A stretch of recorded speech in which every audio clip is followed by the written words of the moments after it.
Salut à toi qui m'écoute. Alors aujourd'hui, on va faire une vidéo qui va balayer un petit peu toutes les options, c'est-à-dire les 5 options qui s'offrent à toi quand tu veux développer ton chiffre d'affaires et atteindre plus 30% de progression sur ton chiffre d'affaires en 3 mois. C'est-à-dire qu'est-ce que tu peux faire de rapidement actionnable, qui soit pas une technique de pimpin qu'on retrouve sur certaines chaînes YouTube où on va t'expliquer il y a qu'à faucon.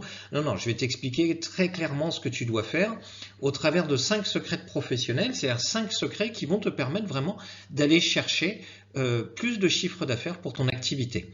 Alors, la première des choses, c'est sous forme d'une leçon, la leçon numéro 1, qui n'est pas un secret, hein, c'est ne te disperse pas. À partir du moment où tu veux atteindre un projet ambitieux qui est plus 30% de chiffre d'affaires, bah, tu dois mettre en place les outils, mais surtout les bonnes attitudes pour aller le chercher. Et donc, lorsque tu dois être dans une dimension de soulèvement de chiffre d'affaires comme ça, d'aller atteindre du reach, un objectif à la fois, une action à la fois, c'est-à-dire ne te disperse pas. Commence pas à faire le syndrome de l'objet brillant. Ah oui, mais il y a ça, oui, mais il y a ça. Non, non, non, non. On va voir comment ça marche. Et donc, dans cette vidéo, tu vas avoir un lien en commentaire et en description qui va t'expliquer que tu peux rejoindre mon univers, l'univers de Pascal Percheron, sur la plateforme Bonsaï. C'est un univers dans lequel tu vas bénéficier d'un groupe, un groupe de chefs d'entreprise réunis autour des valeurs de pour grandir ensemble. Et donc là, tu vas pouvoir poser toutes les questions que tu peux jamais poser ailleurs. Et ça, c'est intéressant parce que on n'est pas là pour se juger, on est là pour s'entraider. Et donc, ça va être bénéfique pour toi. La deuxième chose, c'est que tu bénéficieras d'une newsletter chaque semaine. Alors, sous forme d'une vidéo, sous forme d'un texte, ça dépend de mon envie. Et puis, tu bénéficies aussi d'un guide pour prospecter. C'est un guide que j'ai créé moi, qui te permet de prospecter dans la vraie vie. Je ne vais pas te donner des hacks pour aller chercher des gens avec Wallaxy sur LinkedIn, tout ça. Non, non, non, non, non. Comment on prospecte dans la vraie vie? Eh ben, on commence par faire une revue de ces produits, de ces offres, de ces solutions, et puis ensuite on cible ces prospects et on met en place un certain nombre de points marketing qui permettent de pouvoir prospecter efficacement. Donc je te recommande, en plus des 5 secrets pro que je vais te communiquer, bah, c'est vraiment d'aller t'inscrire. La seule chose que je te demande en échange, c'est ton mail, de t'inscrire sur ma plateforme, de me suivre et je t'en remercie. Et donc je te fais des tas de petits cadeaux pour ça. Voilà. Allez, sans plus attendre, on y va. Donc 5 secrets de pro, on va voir ces 5 secrets. Le premier, c'est le mindset, c'est changer ton point de vue. Et tu vas voir que moi qui accompagne beaucoup de chefs d'entreprise, changer le point de vue, c'est compliqué. Et on va voir quelles sont les méthodes que tu peux mettre en place, sachant qu'aujourd'hui, c'est atteindre plus 30% de chiffre d'affaires en 3 mois. Deuxième secret, c'est créer les conditions de la réussite. On va voir ça avec le parcours client, avec tes contrats, etc. Le troisième point, ça va être d'écrire ta stratégie. Le quatrième point, c'est une fois que j'ai écrit ma stratégie, comment je mesure mon indice et mon impact. Et enfin, je vais te donner quelques exemples pour t'inciter à te sortir les doigts du bas du dos et puis aller chercher les bonnes choses. Mais le but de cette vidéo, c'est vraiment arrête de rêver, arrête d'écouter n'importe quoi, n'importe qui, n'importe quand. Écoute-moi moi, tu vas voir, c'est sympa. Mais c'est surtout, c'est fondé sur de l'expérience. Hein. J'ai bientôt 54 ans. J'ai un peu baroudé, j'ai un peu accompagné du monde et tout ça. Et donc aujourd'hui, les conseils que je te donne sont des conseils qui sont issus de conseils que je donne aux gens que j'accompagne régulièrement. Donc le secret numéro 1, c'est déjà de changer ton point de vue. Tu as une mentalité, tu as une façon de voir les choses qu'on appelle des piliers de croyance, tu as des valeurs, et ben tu es ton pire ennemi.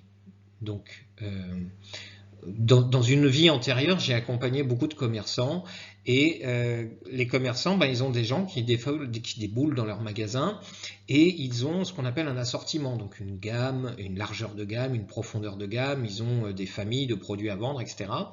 Et la grande phrase du commerçant, c'est de dire ce que j'ai, je ne le vends pas.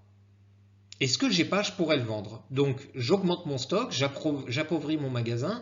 Au lieu de mettre en place des solutions qui sont, ok, le mec m'a demandé ça, je l'ai pas, je peux peut-être faire une démarche commerciale pour lui vendre autre chose. Le truc, c'est de vouloir satisfaire le client à tout prix, à tout crin. Et ça, c'est pas bon. Alors, l'autre excuse que j'entends souvent, ici c'est dur à cause ici on est en campagne, ici on est en ville, ici il y a beaucoup de concurrence, ici on n'est pas assez nombreux et donc c'est quoi le truc? C'est que si tu peux pas modifier l'environnement, il faut que tu te modifies toi. Ça, c'est la philosophie stoïcienne. Je t'invite à aller voir ça. Et tu dois te réformer toi. D'autres choses, c'est des interdictions subordonnées à une conviction. Ce que je veux dire par là, c'est souvent, tu vas être agent co dans l'immobilier. Moi, j'ai souvent des agents co dans l'immobilier qui sont entreprises individuelles, c'est-à-dire qui sont soit auto-entrepreneurs, soit EI. Ils sont inscrits au RSAC, au registre spécial des agents commerciaux, et ils pensent qu'ils ne peuvent pas faire autre chose que de travailler en exclusivité avec l'agence immobilière avec laquelle ils ont traité. Ils ont passé un contrat d'agent co. Ça s'appelle du travail déguisé, c'est du salariat déguisé, c'est tranquille pour l'agence immobilière qui a un mec qui travaille à temps plein pour lui en ne lui payant pas de charges, et le mec se démerde avec ses charges, en plus il partage la commission, généralement c'est rare d'avoir, sauf si c'est dans un réseau d'agents mandataires indépendants, mais sinon dans les grandes enseignes, tu vas rarement dépasser les 50%, c'est compliqué quoi. Donc là en ce moment je développe un truc qui s'appelle les clubs de PP, donc ce sont des clubs d'affaires, c'est les réseaux de clubs d'affaires qui te permettent d'avoir un outil de prospection pour toi et qui au lieu de te coûter en termes de prospection te rapporte. Donc ça c'est génial parce que tu peux créer entre 1000 et 2000 balles de revenus par mois en plus de ton activité. Si ça t'intéresse, va sur ma page Bonsaï, suis le lien en dessous de la vidéo, tu vas voir c'est intéressant, j'en ai déjà créé 3 en 2 mois. Pourquoi je fais cette vidéo? C'est parce que moi aussi j'ai eu un mindset, j'ai changé mon point de vue sur un certain nombre de choses. Et donc quand sur ces 3 que j'ai créés, il y en a 2 qui sont agents immobiliers qui me disent bon Pascal, tu crois que je peux faire ça par rapport ouais, du moment que tu n'es pas concurrentiel de ton premier contrat d'agent co avec l'entreprise avec laquelle tu as contracté, tu peux faire d'autres activités, tu es indépendant. Et donc tu peux aller chercher du bise. La deuxième, pour modifier ton point de vue, il y a un outil qui est très puissant qui s'appelle l'analyse SWOT, qui est l'acronyme de... en anglais, on va oublier, parce que j'ai pas envie de me ridiculiser, mais en fait, l'acronyme SWOT, c'est force, faiblesse, opportunité, menace. Dans les forces et les faiblesses, tu vas regarder dans ton entreprise, dans ton activité, quels sont tes points forts, quels sont tes points faibles. Donc, tu vas regarder ton mix marketing. Alors, le mix marketing, c'est quoi? C'est produits ou prestations, tes services. Tu vas avoir la distribution, c'est-à-dire quels sont les outils logistiques qui te permettent d'acquérir et de revendre ta solution. Quels sont alors produits, prix, distribution, le prix aussi, ta politique tarifaire, la communication, inbound, outbound, comment tu vas faire, et puis bien sûr le RH, c'est-à-dire toutes les forces vives qui sont dans ton entreprise. Et si tu es tout seul, on va parler de partenaires. Et tu vas regarder ce qui va bien, ce qui va pas bien, tout ce qui correspond à un atout pour ton entreprise, c'est une force, et tout ce qui est une faiblesse pour ton entreprise, tout ce qui ne va pas bien dans ton entreprise est une faiblesse. Et puis ensuite, tu vas regarder ce qui se passe en termes d'opportunités et de menaces sur le marché sur lequel tu te trouves. Alors, il y a des outils qui sont Pestel, par exemple. Alors, Pestel, c'est quoi? C'est politique, économique, social, technologique, écologique, légal. En fait, c'est tout l'environnement dans lequel tu évolues sur un marché qui peuvent représenter soit une opportunité, soit une menace. En ce moment, par exemple, là, je tourne cette vidéo, on est fin février 2024. Il y a une grosse menace qui arrive sur quelques entreprises qui font des bilans de compétences, puisque la loi qui a longtemps été suspendue va arriver, et donc les gens qui jusqu'à présent vendaient en faisant que du financement via le compte personnel sur la formation, aujourd'hui les gens qui font un bilan de compétences vont devoir mettre un peu la main à la pâte. Pour ceux qui avaient l'habitude de vendre du dumping fiscal, ça va être compliqué quoi. Ou alors il va falloir se réformer en regardant les forces et les faiblesses qui peuvent s'accommoder des opportunités, des menaces sur le marché sur lequel ils sont. Bon, je ne m'étale pas là-dessus, l'objet de la vidéo c'est pas de faire ça, mais tu as des outils pour te permettre de comprendre un petit peu à quel point tu peux être perdu dans ton activité, et ça t'aide à faire le point et à prendre un peu de hauteur. Mais au fait, il faut aussi que tu comprennes que ce soit des produits ou des prestations, et on ne dit pas des services, on dit des prestations, c'est-à-dire que tu vends du matériel ou de l'immatériel, tu as des services de base, services différenciants, services exceptionnels. Eh bien, quels sont tes produits, quelles sont tes prestations, de bien réfléchir. L'autre jour, j'accompagnais une entreprise dont je ne dévoilerai pas l'activité pour des raisons de confidentialité, sinon elle va se reconnaître. Mais en discutant avec eux, je m'aperçois qu'en fait, ils me disent non, mais on n'a qu'une seule prestation. Et en discutant avec eux, en fait, ils ont 2 prestations, dont une qui est sous-vendue, alors que c'est une prestation exclusive. En faisant cette réflexion et en essayant de comprendre un petit peu quel est le portefeuille de solutions que tu as à ta disposition. Tu as peut-être un levier de croissance directement sous la main, mais auquel tu ne penses jamais, quoi. Et puis surtout, comment c'est financé, comment tu abordes le prix, comment tu vends le prix, comment tu accompagnes le prix, comment tu accompagnes le financement de ta solution. Plus tu vas être en maîtrise de ton offre tarifaire et des solutions de financement de ton offre tarifaire, plus ça va être facile à vendre et plus ça va être simple d'aller chercher la croissance dont on parle dans cette vidéo. Le secret numéro 2, donc le secret numéro 1, c'est change ton point de vue, essaie de trouver un petit peu comment tu peux mieux vendre ce qui est à ta disposition et comment tu peux essayer de mieux comprendre les clés de croissance et les clés d'opportunité qui sont sur le marché sur lequel tu évolues. La deuxième chose, c'est créer les conditions de ta réussite, c'est-à-dire n'improvise pas. Les pires des commerciaux, je te jure, je ne sais pas si tu as vu le film Oh Hi, quand il y a un macro qui met du talc sur sa main et qui claque la gueule de l'autre en face parce qu'il a dit une connerie. C'est exactement pareil. Moi, quand je suis en coaching de commerciaux, alors j'ai pas mon talc avec moi, mais c'est tout comme, le pire des commerciaux, le pire commercial, c'est celui qui va me dire « Écoute Pascal, moi le commercial, ça me vient en fonction du client que j'ai en face de moi, quoi. Tu vois, j'improviserai parce qu'en fait, on ne sait pas exactement comment fonctionne le mec ou la fille en face, donc j'improvise. » Ça, c'est le truc le plus con que tu puisses faire, quoi. Les grands champions sportifs, ils improvisent rien du tout. Ils répètent à l'entraînement, ils répètent la manœuvre, ils répètent tout pour réussir leur match. Parce que, en fait, c'est toi qui contrôles du début à la fin. Donc je vois pas pourquoi un mec, sous prétexte qu'il ait les cheveux rouges ou qu'il ait une voix forte ou que ce soit une petite gonzesse avec une voix fluette, ça change quoi que ce soit, quoi. Donc c'est à toi de maîtriser le parcours client. Donc le parcours client, c'est quoi? C'est l'ensemble de la chaîne qui va mener du moment où la personne qui est un prospect c'est pas quelqu'un qui est un client, un prospect il est susceptible, il est suspect d'être client. Et donc le prospect, à quel moment la personne entend parler de toi, à quel moment tu prends contact, à quel moment tu vas faire ton rendez-vous commercial, à quel moment et sur quelle durée la personne va utiliser ta solution et à quel moment cette personne va devenir ambassadeur. C'est ça un parcours client. Et pour chacune de ces étapes, donc on peut le faire en 5 étapes, en 7 étapes, en 9 étapes, ça dépend de ta solution. À chacune de ces étapes, il y a des outils à mettre en place. Par exemple, si je suis en phase de prospection, alors on va le voir tout à l'heure, mais si je suis en phase de prospection, mon client c'est une entreprise, donc mes clients sont des entreprises, donc je suis en B2B. Est-ce que j'ai besoin d'aller sur TikTok? Je pense pas. Mes clients, ce sont plutôt des personnes qui vont être sur LinkedIn. Quoique, si demain je cherche des clients qui doivent investir TikTok parce que eux, leur clientèle est sur TikTok, j'ai peut-être un savoir à développer. C'est ça ton parcours client, c'est de quoi j'ai besoin et à quel moment j'en ai besoin pour le proposer au bon moment à mes clients.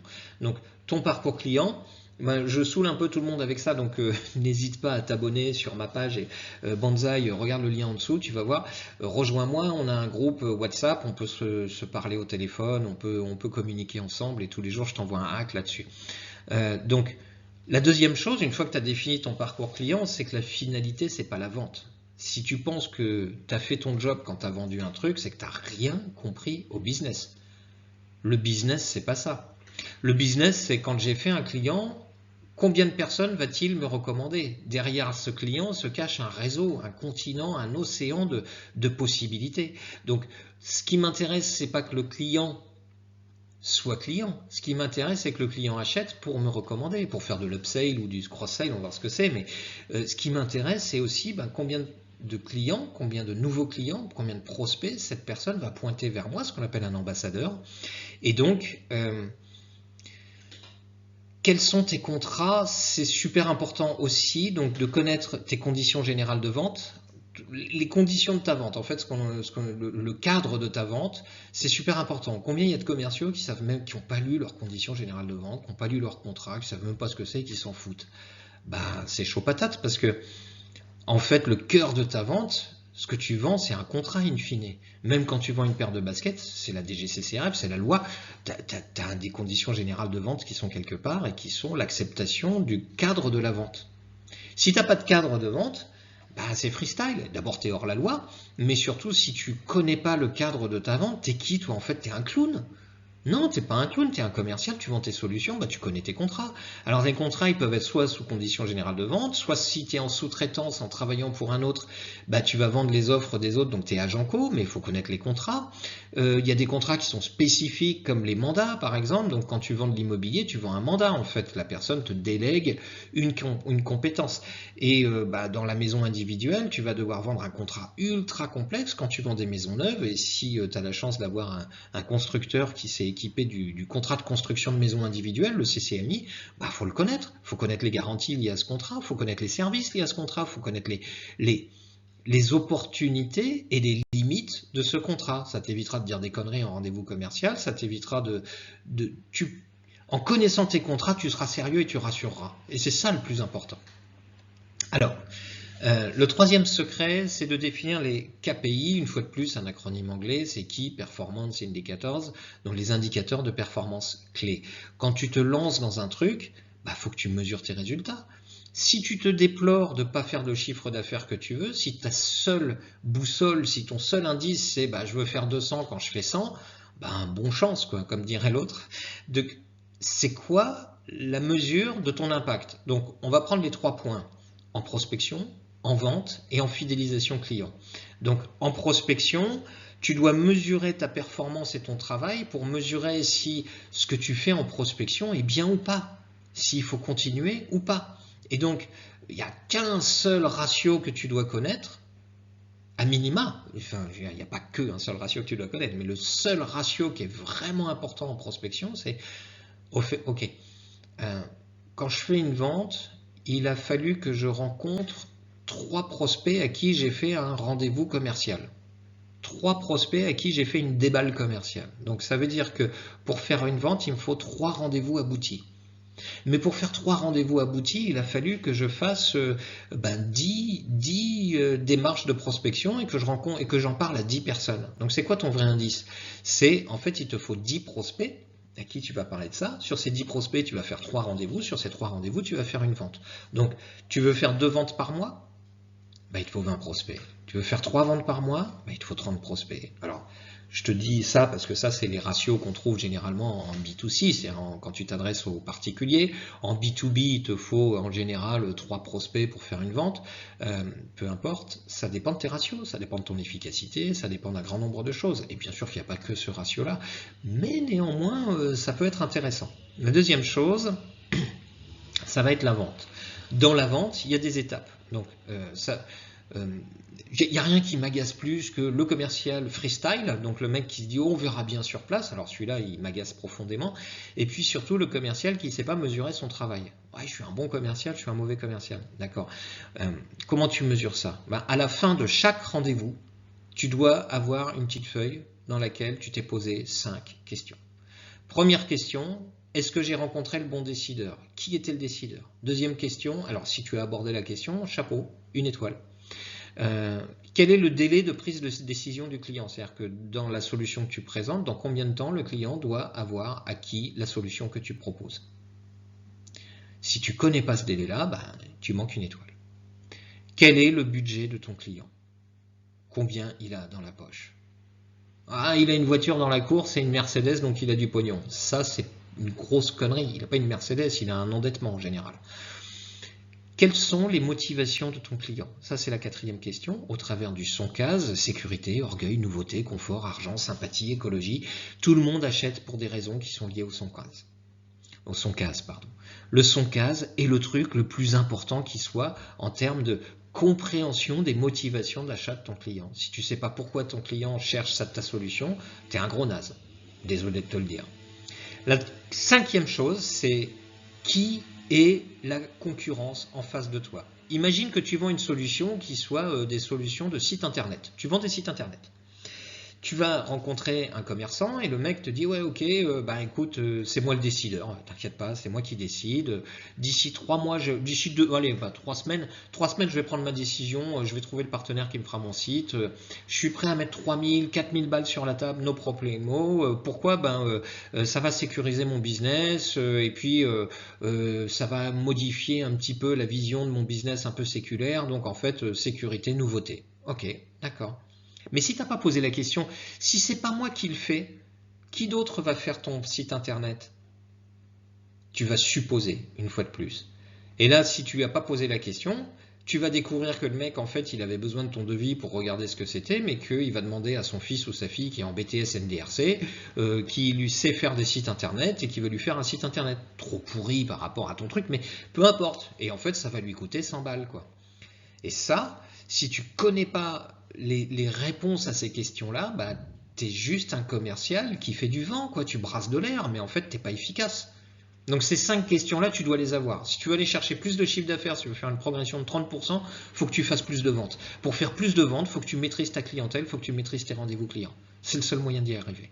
Et faut que tu aies un déroulé commercial. Le déroulé commercial, c'est toi qui prends la main sur ton client dans tous les rendez-vous. Donc tu définis le cadre temps, le cadre rendez-vous. Tu expliques en rendez-vous en arrivant ce qu'on appelle le brise-glace. Donc pourquoi je suis là.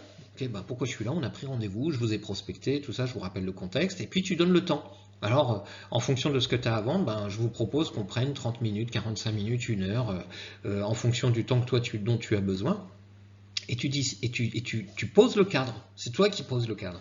Et ensuite, tu fais ce qu'on appelle ton DPV, ton discours de positionnement de vente, ton discours de positionnement commercial.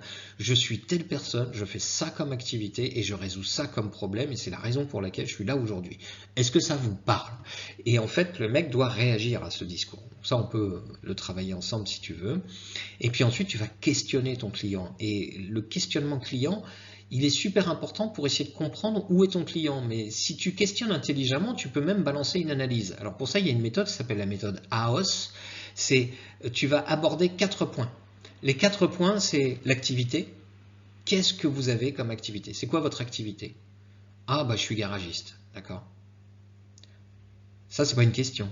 Qu'est-ce que vous avez comme activité? Oh, je suis concessionnaire automobile, garagiste. D'accord, donc vous faites du véhicule neuf? Oui. Vous faites du véhicule d'occasion? Oui. Vous faites du lavage de voiture? Oui. Vous faites de la réparation mécanique? Oui. Vous faites de la carrosserie? Non. Est-ce que vous faites de la location pour les voitures? Oui. Du coup, je viens de découvrir 6 activités différentes. C'est pas la même chose que il est garagiste. Non. Quand on pose la question AOS, on va dans le détail, quoi. Les hommes, quelles sont les personnes qui composent votre équipe? J'ai machin, j'ai Gérard qui est mon directeur adjoint, j'ai Mylène qui s'occupe de tout l'administratif, j'ai Jérôme qui est le commercial, peu importe, on s'en fout. En fait, quel est ton organigramme? Ok. Maintenant, je vais te le refaire quand tu travailles avec des particuliers. Quelles sont les activités? Donc, qu'est-ce qui compose votre famille? Vous faites quoi comme activité? Moi, je suis contrôleur de gestion. D'accord. Et madame? Madame, elle est postière. N'importe quoi. Et les enfants? On a 2 enfants. Et en fait, les enfants, il y en a un qui fait ses études, et puis il y en a un autre, il est revenu parce qu'il a fait il est parti à l'étranger, puis là, il est revenu, ou peu importe, on s'en fout.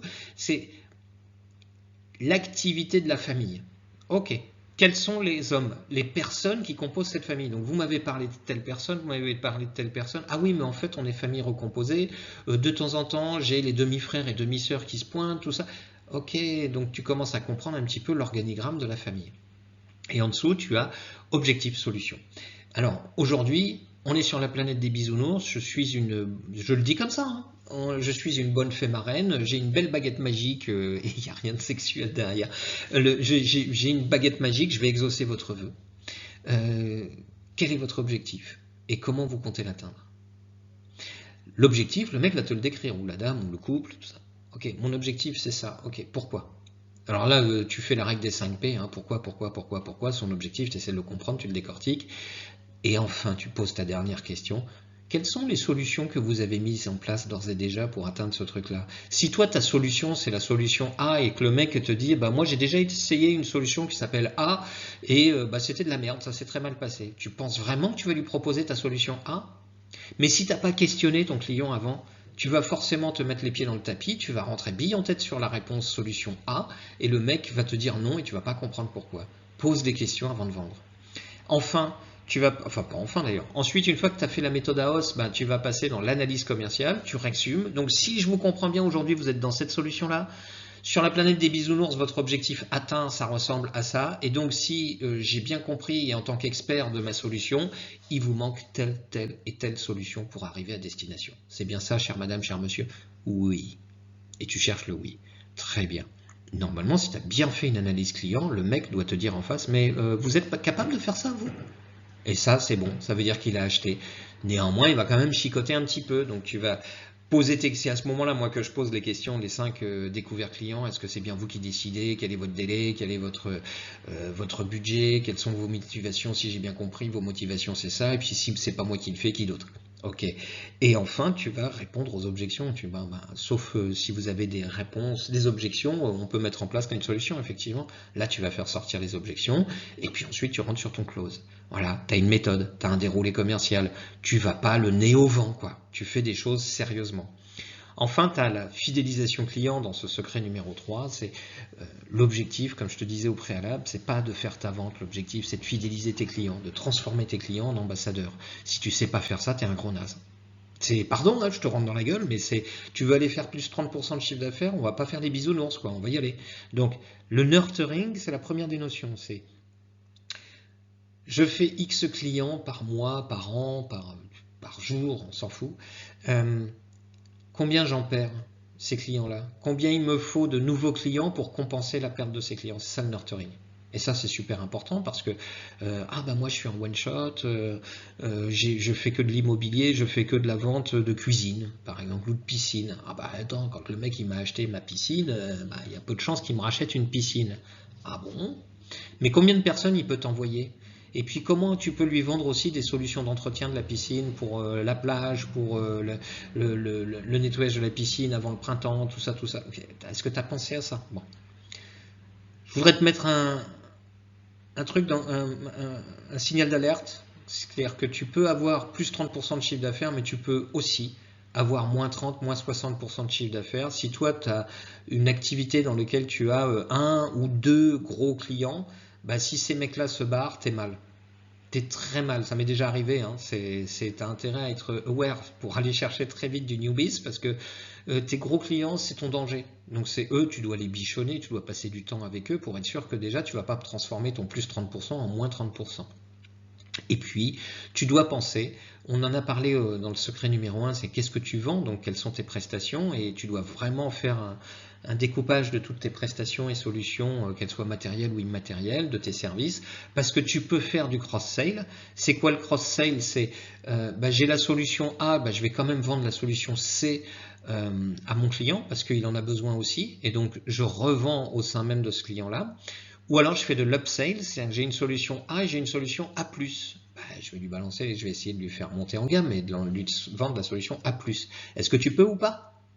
Je ne sais pas, à toi de voir. Mais les 30% que tu cherches, ils sont dans ces solutions-là. Quatrième chose, tu dois écrire ta stratégie. Ça, c'est un secret absolu. Donc, tu as écrit ton parcours client. Tu m'appelles si tu as vraiment des soucis pour ça, tu verras. Tu écris ton parcours client, toutes les étapes, tu références les différents outils dont tu as besoin à chaque étape. Et crois-moi que ces étapes, elles sont prospection, vente, fidélisation client. Pour ce qui est de ta stratégie de prospection, je t'invite à télécharger mon guide. Il est dans la description de la vidéo, il est en commentaire.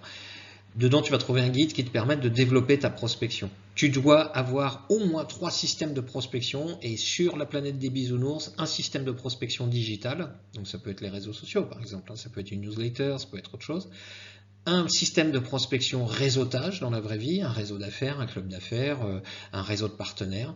Et tu dois avoir un système de prospection qu'on appelle tap-tap, mais ça peut être du phoning, ça peut être autre chose. C'est dans la vraie vie comment tu prospectes en fait. Tu vas voir qui, comment et tu leur dis quoi. Ça, si tu ne développes pas un système de prospection large qui te permet de dire ouais, grâce à ça, j'ai 30% issus du digital, 30% du réseautage, 30% issus de la vraie vie. Ok, Bon, les deux autres sont la vraie vie aussi. Mais des outils qui sont du call de la prospection froide, quoi. C'est-à-dire, je vais dans la rue, je prends un panneau et je vais faire du porte-à-porte, quoi. C'est ça le truc. Et tu fais 30%, 30%, 30% en termes d'origine de prospect, tu as un système stable. Et le système stable, c'est le plus important quand on veut aller chercher du new biz. Parce que si tu fais du biz sans avoir une compétence en termes de ressources, c'est-à-dire une compétence sur je sais combien tel système m'apporte en termes de nouveau business, bah si tu ne maîtrises pas ça, t'es mort, quoi. Donc tu dois maîtriser ça. En ce qui concerne la vente, tu dois maîtriser ton discours de positionnement de vente. Tu dois maîtriser ta technique de questionnement pour savoir quelles sont les activités, quels sont les hommes, enfin bref, pour t'intéresser à ton client, quoi, le comprendre, parce que plus tu vas le comprendre, plus tu vas lui proposer des solutions qui bizarrement sont inédites pour lui et totalement adaptées à sa problématique, bizarrement, et surtout parce que tu auras fait une bonne analyse commerciale. Et puis, tu peux aussi apprendre à traiter les objections clients. Si je te dis là, toi qui m'écoutes là derrière cette caméra, et qui derrière ton écran, là, t'es en voiture, t'es en train de courir, t'es en train de... Je sais pas quoi, ce que t'es en train de faire d'ailleurs. Qu'est-ce que t'es en train de faire? Mais bon, bref. Si je te dis, ta solution, là, elle est intéressante, mais c'est trop cher, tu réponds quoi? Je te demande pas de trouver la solution aujourd'hui, mais par contre, si tu commences à réfléchir le jour où un vrai client, en rendez-vous client, te dit c'est trop cher et que t'as pas la réponse, t'es juste pas intelligent, quoi. Quand est-ce que tu t'es préparé, tu sais que la question elle peut tomber. Ben, si tu n'as pas une réponse qui est préparée et que tu juste décides de reculer l'échéance d'une question dangereuse sous prétexte que tu n'as pas envie de l'affronter, ben, tu ne mérites pas de faire tes plus 30%, quoi. Ou alors, ben, tu as des solutions. Viens me voir, je t'enverrai les bons PDF pour ça. Viens sur mon groupe, je t'enverrai la bonne solution pour traiter une objection client. C'est facile en plus. Et enfin, le close client, comment tu fais pour closer ton client? Est-ce que tu défends bien ton prix? Est-ce que tu fais tout le temps des cadeaux à tes clients? Est-ce que tu n'oses pas aborder la solution? Est-ce que tu tournes autour du pot avant de dire ça? Est-ce que tu es capable de... Je vais te le dire clairement, est-ce que tu es capable de fermer ta gueule quand un client te dit « Ok, comment on fait pour acquérir la solution ?» Quand le mec ou la fille t'envoie ce qu'on appelle des signaux d'achat, est-ce que tu es capable de la fermer ou est-ce que tu fais encore des phrases derrière? Ça, c'est la bonne question. Et ensuite, il y a la fidélisation client. La fidélisation client, juste une info. Fidéliser ses clients, ça coûte 5 fois moins cher que de prospecter. Tu as un budget 100 pour ta prospection, ben ton budget 100 pour la prospection, c'est ton budget 20 pour la fidélisation client. C'est ne pas fidéliser ses clients, c'est très très con. C'est d'avoir une baignoire avec des tas de trous et chercher à la remplir à ras-bord. Ça ne marchera jamais. Fidéliser tes clients, c'est le plus important. Upsell, cross-sale, c'est-à-dire est-ce que je vends des solutions plus chères, avec plus de prestations, plus de services? Est-ce que je vends des solutions annexes et connexes? Est-ce que j'ai une carte de fidélité pour faire revenir le mec? Est-ce que je le suis dans le temps avec une newsletter? Est-ce que je lui apporte des outils? Comment je fais pour faire en sorte que le mec il pense à moi de façon positive et avec une intention d'achat quand il a besoin de ma solution? Et comment tu fais pour que ce soit cette personne qui soit ambassadeur de ta solution? La personne a tellement eu une expérience waouh qu'elle en fait suer les autres. C'est ça normalement l'objectif. Alors, le secret numéro 5, c'est un film que j'adore. Enfin, c'est une série, c'est une trilogie. Hein, c'est Le Cœur des Hommes. Je ne sais pas si tu as vu cette trilogie, mais moi j'adore. Et à un moment donné, je crois que c'est dans le 1 ou dans le 2, Jean-Pierre Daroussin se fâche, les copains se fâchent un peu. Et tu as Jean-Pierre Daroussin qui se lève et qui fait mais putain, mais je pensais que d'avoir des cerveaux comme les vôtres, ça servait à quelque chose. Moi, je passe mon temps à me poser la question, mais qu'est-ce que je ferais si j'étais moins con? Bonne question. Qu'est-ce que tu ferais si tu étais moins con? On va te prendre un petit exemple. J'accompagne parfois des personnes qui sont en reconversion et qui me disent moi, ce que je vais faire, c'est décoratrice d'intérieur parce que je suis très doué pour la décoration et le home staging. Et je lui dis, ok, c'est quoi ton idée? Je vais aller voir les magasins de décoration et puis on va faire des partenaires, comme ça ils m'enverront des clients. Ouais, ça t'est jamais venu à l'idée que les magasins de décoration, ils avaient aussi cette prestation à destination de leurs clients, qui faisaient aussi du home staging, qu'ils étaient capables de sortir de leur boutique pour aller chez les clients et proposer leurs propres affaires, leurs propres articles. Ça t'est pas venu à l'esprit. Donc en fait, c'est la fausse bonne idée. Donc il faut faire autrement. Les agents immobiliers. Combien d'agents immobiliers font appel à des sociétés qui prospectent pour eux? Un agent immobilier, il doit vivre au cœur de son secteur. Et lui, il délègue à un mec qui va automatiser des appels sur le bon coin pour savoir si le gars il est d'accord pour recevoir un agent immobilier, un énième agent immobilier pour que le gars il puisse prendre 10 mandats. Il ne vient pas à l'esprit que quand tu es agent immobilier, ce serait peut-être intéressant d'aller te promener dans la rue, d'aller faire copain avec les commerçants, d'aller faire copain avec tout ce qu'on appelle les 100 premiers, les pointeurs d'affaires, et de faire en sorte que tout le monde voit ta gueule, quoi, de façon à ce qu'on puisse penser à toi quand on pense immobilier, plutôt que de déléguer. C'est le jour où ça c'est plus possible, que la loi elle change, bah finalement tu es comme un nouveau-né, tu n'as aucune expérience, tu sais pas comment faire. Donc la prospection, ça se travaille. Deuxième chose, ce sont les idées reçues. Alors, la semaine dernière, j'ai accompagné 4 clients en coaching. 4 fois, j'ai même fait des publications là-dessus. 4 fois, j'ai entendu la même connerie. Pascal, je comprends pas, je communique sur les réseaux sociaux, ça fait pas de clients. Bah, c'est normal. C'est comme si tu jetais un filet dans de l'eau d'un étang en me disant Pascal, c'est bizarre, je trouve pas de requin, quoi. Tu pêches pas au bon endroit. Les réseaux sociaux, c'est pas fait pour trouver des clients. Point barre. Retiens bien ça. S'il y a un truc que tu dois retenir, c'est que les réseaux sociaux, c'est pas fait pour trouver des clients. Les réseaux sociaux, c'est fait pour générer du trafic qui pointe vers un système qui va transformer cette population de gens intéressés en clients. Ça s'appelle la méthode ARR. A-A-R-R-R. On va voir l'acronyme, je ne l'ai pas inventé, et c'est un truc issu des startups, et les réseaux sociaux ne sont pas là pour te vendre des clients. Ils sont là pour faire de toi un produit et pour générer ta notoriété. Mais une notoriété, ça n'a jamais fait une vente.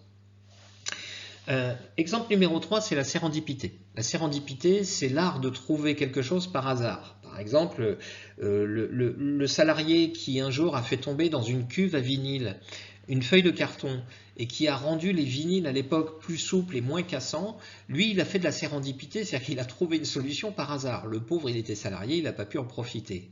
Par contre, moi, j'ai développé un système sur Périgueux qui s'appelle Econolocal, c'est une solution Drive to Store qui permet de faire rentrer des prospects chauds dans les commerces de Périgueux. Donc il y a des notions RSE, derrière il y a des trucs, machin, etc. Mais je me suis inspiré de quoi?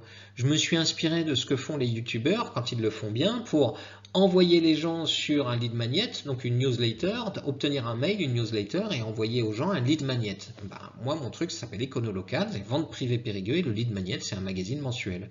Et donc les gens s'abonnent pour recevoir des promos tous les mois. Donc si ça t'intéresse, on peut en parler, on peut le développer sur ta ville. Mine de rien, ça m'a développé 1000 balles par mois en 6 mois. Voilà. Deuxième chose, j'ai créé un réseau de clubs d'affaires, ce qu'on appelle, Pascal Percheron, les clubs de Pépé, la petite gimmick, les gens qui me disent « Ah, mais Pépé, ça s'écrit comme ça, je pensais que c'était un grand-père. » Le club de Pépé, c'est quoi? C'est un système d'animation de réseau d'affaires, de clubs d'affaires, fondé sur les frustrations et les échecs d'autres clubs d'affaires. Donc j'ai créé quelque chose qui est une solution gagnante, créée à partir des erreurs des autres. Ça s'appelle de la sérendipité. Dans ton business, tu peux avoir une inspiration pour développer quelque chose qui fonctionne ailleurs et qui pourrait être adapté à ton business en local. Et ça peut être pas mal. Je t'invite aussi à t'inspirer de mentors. Alors moi je te le dis clairement, j'ai Caroline Mignot, Marketing Square. Elle est, on la voit partout, tout ça, mais c'est une dame inspirante. Et je dis dame, on doit avoir 20-25 ans d'écart, mais c'est une femme inspirante, quoi. Voilà. Et elle va te faire du growth marketing, c'est-à-dire toutes les techniques de growth marketing, marketing de croissance. Inspire-toi de ce qu'elle fait. Elle fait des podcasts tout le temps, elle fait des interviews, elle interviewe des gens très intelligents qui sont spécialistes de leur domaine et tu devrais normalement t'inspirer de ces personnes-là. Une autre équipe, alors elle c'est une équipe, c'est Tougan Barra et Jean-Marie Corda. Alors Barra, j'ai fait une faute, c'est B-A-R-A en fait.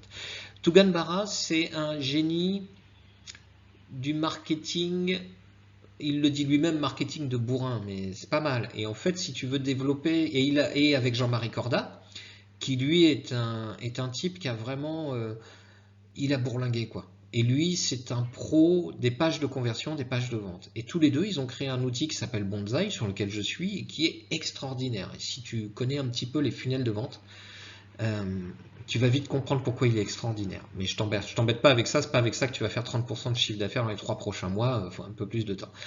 Et puis, tu as aussi, moi je m'inspire par exemple de gens qui sont sur YouTube, encore je regarde ça, c'est BTL TV, donc c'est Bob vous dit toute la vérité, parce que j'aime bien les phénomènes paranormaux, les ovnis et tout ça. Le mec il a carrément une chaîne télé, quoi.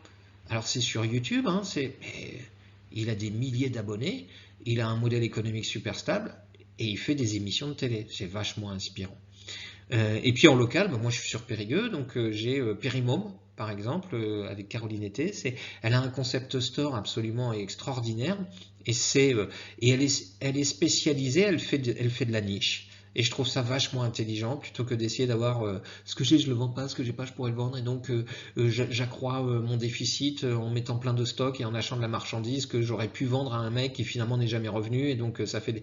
Non, elle fait le Pareto, elle fait pas le Pareto, elle fait des trucs ultra spécialisés, ultra nichés, et c'est plutôt pas mal. Et à côté de ça, j'ai une voyante qui s'appelle Plume d'Ange, c'est Vanessa de Plume d'Ange, et elle est dans son univers, elle est dans son truc. Elle a même écrit un bouquin qui s'est vendu parce qu'elle est dans le marketing de la relation. Alors elle pense pas marketing de la relation, elle est dans la relation avec ses clients, elle est authentique et tout, et franchement elle est merveilleuse d'inspiration aussi, et c'est pas pour ça que je vais me mettre à faire de la voyance, c'est juste parce que pour mon business, elle m'inspire, parce que j'ai envie d'avoir un relationnel encore plus fort avec mes clients.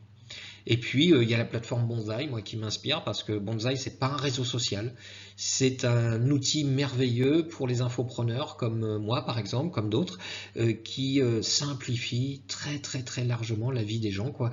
Et donc j'adore ça. On arrive à la fin de cette vidéo, je te remercie d'avoir écouté jusqu'au bout. Je voudrais vraiment que tu cliques, puisque tu es encore là, et je te remercie. Je voudrais vraiment que tu cliques sur le lien qui est dans la description de la page, et sur ou parce que c'est le même, sur le lien, et que tu viennes t'inscrire, et que tu puisses participer à mon club WhatsApp, recevoir mes newsletters. Tu vas voir, on fait du business autrement. Voilà, j'espère que cette vidéo elle t'a plu, parce que l'idée c'est vraiment de te bouger le cul, et si tu veux avoir plus 30% de chiffre d'affaires en plus, et pas en moins, mais vraiment en plus, le conseil il est sois intelligent, quoi. Utilise les bons concepts. Tout ce que je viens de te donner dans cette vidéo, normalement il y a 8 heures de grattage si tu ne comprends pas ce que je viens de te dire, quoi. Il y a des outils, et donc tu peux revenir vers moi pour me demander. Voilà, bon, je t'en dis pas plus, ça fait déjà 40 minutes qu'on est ensemble. Je te souhaite une belle journée, et franchement tu peux aller chercher 30% de ressources de chiffre d'affaires en plus, et tu vas voir que tu peux même doubler ton chiffre d'affaires dans l'année qui vient facilement, quoi. Voilà, je te souhaite une belle journée, je te dis à bientôt, et n'hésite pas à commenter, à partager, ça fera toujours du reach. Bonne journée.